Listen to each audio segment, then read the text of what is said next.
sexto ano, tudo bem com vocês?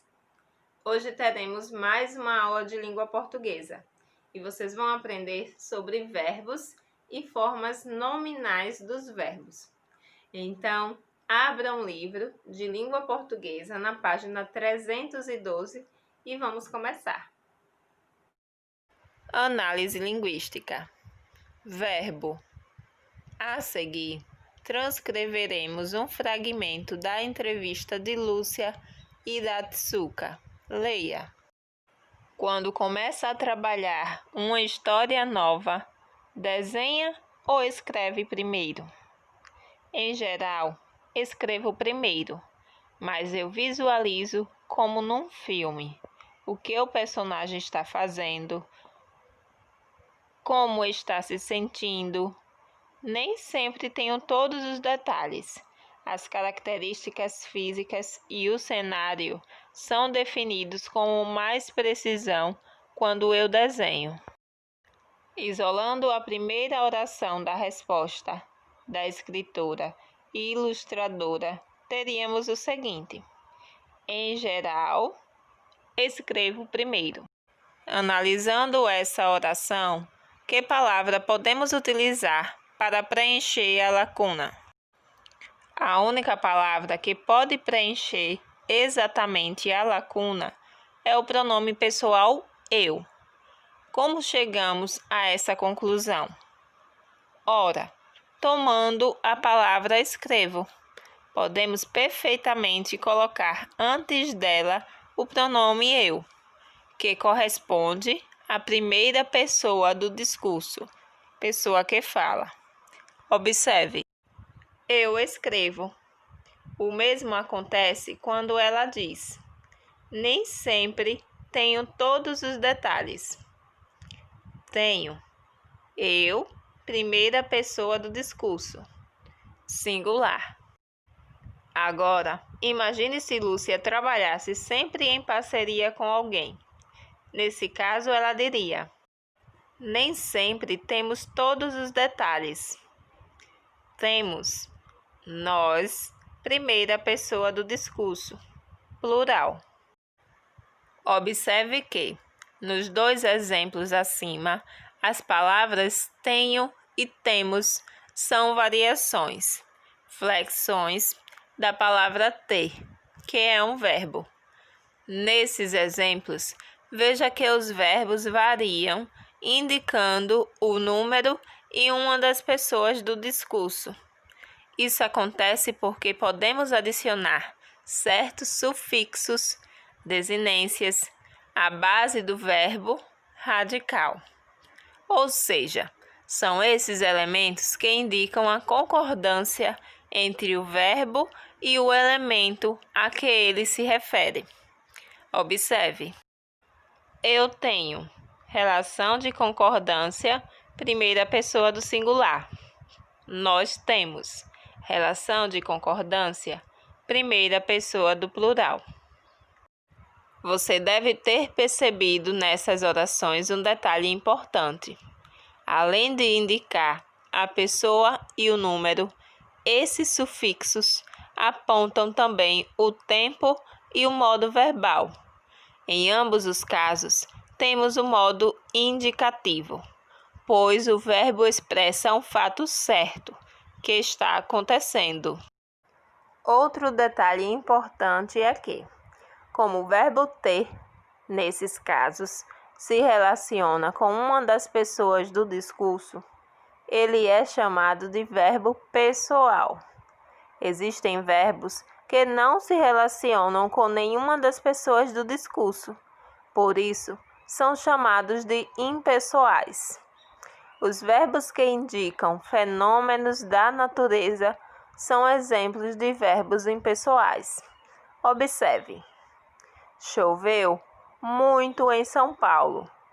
Nevou no Rio Grande do Sul este ano. Outra informação importante sobre verbo que vocês devem aprender é o que temos no Aprenda Mais: os modos do verbo. Os modos indicam as várias formas como um fato pode acontecer. São 3 modos verbais: Modo indicativo indica um fato certo que está acontecendo, aconteceu ou vai acontecer.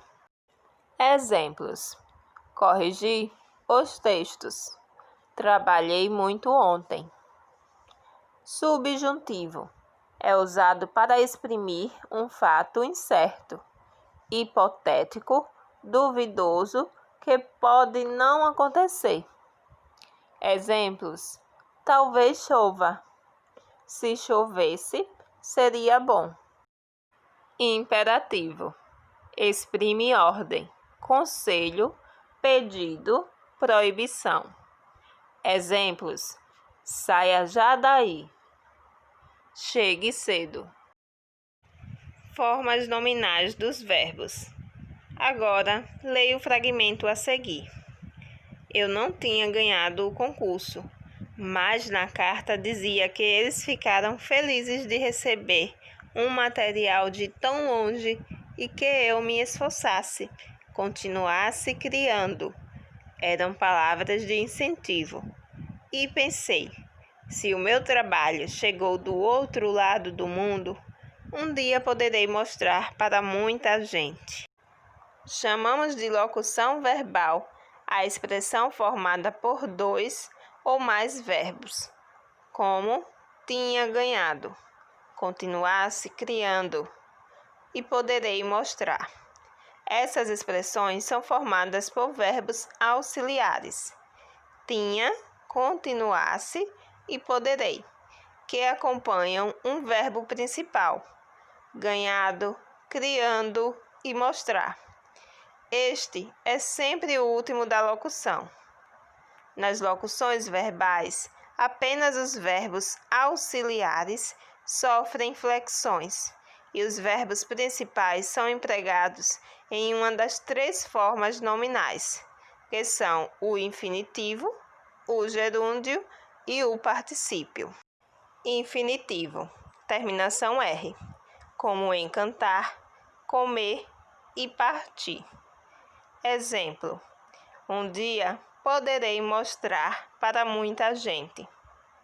Gerúndio, terminação NDO, como em cantando, comendo e partindo.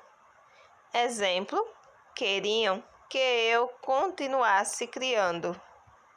Particípio, terminação DO, como em cantado, comido e partido. Exemplo: eu não tinha ganhado o concurso. Conjugação. Na língua portuguesa, os verbos se organizam em 3 conjugações, de acordo com a sua terminação. Primeira conjugação: verbos que terminam em A, como editar, entrevistar, argumentar. Segunda conjugação: verbos terminados em E ou O, como escrever, defender e pôr. Terceira conjugação: verbos que terminam em ir, como ouvir, interagir e permitir.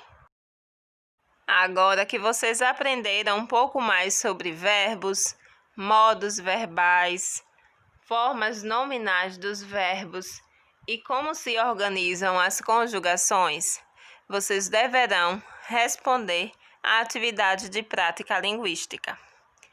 Essa atividade está nas páginas 315 a 319. Então, respondam à atividade e na próxima aula corrigiremos. Até a próxima aula. Tchau, tchau.